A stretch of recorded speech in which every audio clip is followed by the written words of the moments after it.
السلام علیکم۔ اپنی تربیت کیسے کریں میں آج ہم اپنا تیسرا چیپٹر شروع کریں گے۔ اس کا نام ہے اپنا ارادہ اور عمل شرط ہے۔ دنیا میں کامیابیاں ہوں یا آخرت کی کامرانیاں، دونوں کے لیے اپنی تربیت ناگزیر ہے۔ جنت اپنی تربیت اور تزکیے کے بغیر نہیں مل سکتی۔ اپنی تربیت کرنے اور جنت میں جانے کا یہ راستہ آسان ہے، اور یہ بالکل تمہارے بس اور اختیار میں ہے کہ اپنی تربیت کر سکو، کرو اور کر لو۔ لیکن یہ بات بھی ہمیشہ خوب اچھی طرح یاد رکھو کہ تمہاری تربیت صرف تمہارے اپنے کرنے سے ہی ہو سکتی ہے۔ جو کچھ کرنا ضروری ہے تم اس کا ارادہ کرو، اسے کرنے کی کوشش کرو، عمل کرو۔ اس کے بغیر تمہاری تربیت کسی طرح ممکن نہیں۔ تمہارا ارادہ اور تمہارا عمل، اپنے بس میں عمل کی پوری کوشش، یہی تمہاری تربیت کے لیے پہلی شرط ہے۔ صرف یہی چیز اللہ تعالیٰ کو مطلوب ہے، صرف اسی پر انہوں نے اپنے سارے انعام و اکرام کا وعدہ کیا ہے۔ تم ارادہ نہ کرو، تربیت کے لیے جو کچھ کرنا تمہاری ذمہ داری ہے اس کے مطابق عمل نہ کرو تو اس کا کوئی بدل نہیں۔ اس کی تلافی کسی طرح نہیں ہو سکتی۔ کوئی چیز تمہارے ارادے اور عمل کی جگہ نہیں لے سکتی۔ کوئی تمہاری جگہ وہ کام نہیں کر سکتا جس کو کرنے کی ذمہ داری تمہیں دی گئی ہے۔ تم کچھ سیکھ کر اس پر عمل نہ کرو یا سیکھنا ہی نہ چاہو تو کوئی تعلیم و تربیت تمہیں کوئی نفع نہیں پہنچا سکتی۔ اپنے ایمان اور عمل کے علاوہ کوئی چیز نہیں جو تمہیں اللہ تعالیٰ کی مغفرت اور رحمت کا مستحق بنا سکے، تمہیں جنت میں لے جا سکے۔ یہی تربیت کا اصل اصول ہے اور بالکل ظاہر اور روز روشن کی طرح عیاں ہے۔ اتنا صاف اور واضح ہونے کے باوجود بدقسمتی سے یہی اصول سب سے زیادہ نگاہوں سے اوجھل رہتا ہے یا ہو جاتا ہے۔ یہ اصول بے شمار تمناؤں اور تعویلات کے پردوں میں چھپ جاتا ہے۔ اس کو بھول کر ہم دسیوں سہاروں کی تلاش میں سرگرداں رہتے ہیں، مگر کوئی بھی سہارا سراب سے زیادہ کوئی حقیقت نہیں رکھتا۔ تخلیق و امتحان کا تقاضا، عمل کے بدلے کا قانون۔ غور کرو تو تربیت کا یہ قطعی اور واضح اصول ہمارے مقصد وجود میں مضمر ہے۔ یہ اس امتحان کی بنیاد اور روح ہے۔ اس کا ناگزیر تقاضا ہے جس کی خاطر ہمیں پیدا کیا گیا ہے۔ ہمیں حسن عمل کے امتحان میں ڈالا گیا ہے۔ اسی امتحان کے لیے ہم کو اپنے عمل پر اختیار دیا گیا ہے۔ حقیقت یہ ہے کہ اپنے عمل کے علاوہ ہمیں کسی چیز پر بھی کوئی حقیقی اختیار نہیں دیا گیا۔ اختیار عمل ہی کا تقاضا ہے کہ تربیت کا عمل آسان ہے، اس لیے کہ عمل ہمارے اختیار میں ہے۔ لیکن اسی اختیار اور حسن عمل کے امتحان کا لازمی تقاضا یہ بھی ہوا کہ ہمیں جو کچھ ملے وہ صرف ہمارے ارادہ کرنے اور عمل کرنے کے بدلے میں ملے۔ اللہ کی رحمت ملے تو اسی کے بدلے میں، مغفرت ملے تو اسی کے بدلے میں، مغفرت و رحمت کی بدولت جنت ملے تو وہ بھی اسی کے بدلے میں۔ اگر ہمارے لیے یہ امکان اور راستہ بھی کھلا ہوتا کہ ہم نہ چاہیں، ارادہ نہ کریں، عمل نہ کریں، پھر بھی کسی اور کے وہ عمل کرنے سے جو ہمارے کرنے کا ہے، کسی کی تعلیم و تربیت سے، کسی کے حکم و اختیار سے ہمارے لیے تربیت اور جنت کی راہ ہموار ہو جاتی تو وہ امتحان ہی بے معنی ہو جاتا جس کی خاطر ہمیں پیدا کیا گیا ہے۔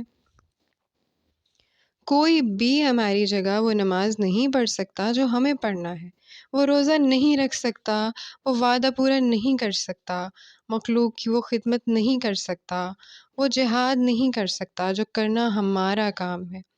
اور اگر کوئی دوسرا وہ عمل کرے جو ہمیں کرنا ہے، اس طرح کہ اس میں ہمارا سرے سے کوئی دخل ہی نہ ہو، تو اس پر عذاب ثواب کے مستحق ہم کیسے ہو سکتے ہیں؟ کوئی ہمیں مجبور کر کے گناہ کرائے اور اس میں ہماری خواہش و ارادے کو دخل نہ ہو تو اس کا وبال ہم پر نہیں۔ آیت ہے، ایک اس کا ترجمہ ہے کہ اس پر کوئی غضب نہیں جس پر زبردستی کی گئی ہو کہ وہ کفر کرے جبکہ اس کا دل ایمان پر مطمئن ہو۔ اسی طرح کوئی ہم سے اس طرح نیکی کرا لے کہ ہم کرنا نہ چاہتے ہوں تو اس کا اجر ہمیں کیوں کر ملنا چاہیے؟ پھر کوئی دوسرا ہماری جگہ تربیت کی وہ کوشش کیسے کر سکتا ہے جس کا کرنا ہمارے ہی لیے مقرر کیا گیا ہے؟ یا اگر ہم خود اپنی تربیت کے لیے سعی نہ کریں تو کسی کی بھی تعلیم و تربیت سے ہمیں کیوں کر فائدہ پہنچ سکتا ہے؟ خارج سے تربیت کی ہر کوشش ایک بارش کی مانند ہے۔ خارج سے تربیت کی ہر کوشش ایک بارش کی مانند ہے، چٹان پر سے وہ بارش بہہ جاتی ہے۔ ہر تالاب، ندی، نالا، دریا اپنے ظرف کے مطابق اس کو حاصل کرتا ہے۔ ہر زمین اپنی استطاعت کے مطابق فصل اگاتی ہے۔ یہ اہم ترین بنیادی اصول اللہ تعالیٰ نے یوں بیان کر دیا ہے: لہا ما کسبت وعلیہا مکتسبت۔ سورہ بقرہ کی یہ آیت ہے۔ ہر شخص نے جو نیکی کمائی ہے اس کا پھل اسی کے لیے ہے، اور جو بدی سمیٹی ہے اس کا وبال اسی پر ہے۔ پھر اسی اصول کو بڑے اہتمام سے یوں بیان کیا گیا ہے، اور اس تاکید کے ساتھ کہ یہ تو وہ اصول ہے جو ازل سے آسمانی صحیفوں میں لکھا چلا آ رہا ہے۔ ترجمہ کیا ہے؟ سورہ نجم کی یہ آیت ہے: کیا انسان کو وہ بات بتا نہیں دی گئی ہے جو موسیٰ کے صحیفوں اور اس ابراہیم کے صحیفوں میں بیان ہوئی ہے، جس نے وفا کا حق ادا کر دیا، یہ کہ کوئی بوجھ اٹھانے والا دوسرے کا بوجھ نہیں اٹھائے گا، اور یہ کہ انسان کے لیے کچھ نہیں ہے مگر وہ عمل جس کی اس نے سعی کی، اور یہ کہ اس کا عمل اسے عنقریب ضرور دکھایا جائے گا، پھر اس کو پورا پورا بدلہ دیا جائے گا۔ پھر جنت کا حصول، جو حسن عمل کی آزمائش میں کامیابی کا انعام اتنی وضاحت اور اتنی کثرت کے ساتھ عمل، کوشش، محنت اور سعی کے ساتھ مشروط کر دیا گیا ہے کہ کسی غلط فہمی کی گنجائش باقی نہیں رہتی کہ جنت کے راستے پر چلنے کے لیے تربیت عمل کے علاوہ بھی کسی اور طرح ممکن ہے۔ بدلہ اس کا جو کرتے تھے۔ جنت تقوی رکھنے والوں کے لیے ہے، ان کے لیے جو ایمان لائے اور نیک عمل کیے۔ دوڑو جنت کی طرف، مسابقت کرو جنت کی طرف۔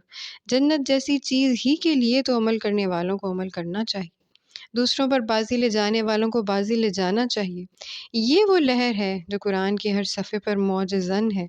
ثابت ہوا کہ صرف خواہش و تمنا سے، کسی کی نظر اور توجہ کی برکت سے، کسی تقریر و درس کی تاثیر سے، کسی کامل کی صحبت سے جنت نہیں مل سکتی۔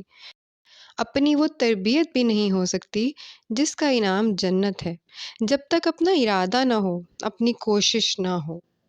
اگلی ہیڈنگ ہے: کوئی چیز فائدہ نہ دے گی۔ تم سمجھتے ہو کہ تم ارادہ نہ کرو گے، کوشش نہ کرو گے، انگلی نہ ہلاؤ گے تو اس کے باوجود تمہاری تربیت ہو جائے گی؟ یاد رکھو، نہیں ہوگی۔ تم سمجھتے ہو کہ صرف کتابوں کا مطالعہ کر لو گے، اسٹڈی سرکل میں شرکت کر لو گے اور تمہاری تربیت ہو جائے گی؟ نہیں ہوگی۔ ایک دل گداز درس سن لو گے، ایک جذبات انگیز تقریر کانوں میں پڑ جائے گی، ایک تربیتی پروگرام میں شرکت کر لو گے اور تمہاری تربیت ہو جائے گی؟ نہیں ہوگی۔ یہ کسی مرد کامل کی صحبت، نظر، توجہ میسر ہو جائے گی، وہ انگلی پکڑ لے گا اور تمہارا بیڑا پار ہو جائے گا؟ یہ بھی نہیں ہوگا۔ جب تک تم خود نہ چاہو گے، ارادہ نہ کرو گے اور عمل کے راستے پر قدم نہ بڑھاؤ گے، تمہیں کچھ نہیں ملے گا۔ اگر تمہارے بغیر یہ سب کچھ ہو سکتا، اس کے باوجود کہ تم اپنے اختیار سے حسن عمل کرتے، تو امتحان اور جزا و سزا کا نظام بے معنی ہو جاتا۔ اگر تم خود نیک بننے کا ارادہ اور کوشش نہ کرو تو نبی صلی اللہ علیہ وسلم کی تعلیم، توجہ اور صحبت بھی تمہیں نیک نہیں بنا سکتی، بد بننے سے نہیں روک سکتی۔ انبیاء علیہ السلام کو بھی کوئی اختیار ایسا نہیں دیا گیا جو تمہارے ذاتی اختیار سے بالا تر ہو اور اس پر حاوی ہو سکے۔ اے نبی، تم جسے چاہو ہدایت نہیں دے سکتے۔ سورہ قصص کی ایک آیت کا یہ ترجمہ ہے کہ اے نبی، تم جسے چاہو ہدایت نہیں دے سکتے۔ آپ صلی اللہ علیہ وسلم کو یہ اختیار نہیں بخشا گیا تھا، نہ یہ ذمہ داری سونپی گئی تھی کہ کسی کو اس کی مرضی کے خلاف زبردستی ہدایت کے راستے پر چلا دیں۔ لوگ نفاق و کفر لے کر صحبت نبوی میں جا کر بیٹھ جائے اور اپنی انہی گندگیوں کے ساتھ اسی طرح اٹھ کر چلے آتے تھے۔ حالانکہ کفر لیے ہوئے آئے تھے اور کفر لیے ہوئے ہی واپس گئے۔ سورہ مائدہ کی ایک آیت کا ہی ترجمہ ہے۔ آج کے لیے اتنا ہی۔ اگلے پارٹ میں انشاءاللہ ہم سٹارٹ کریں گے شیطان کا زور۔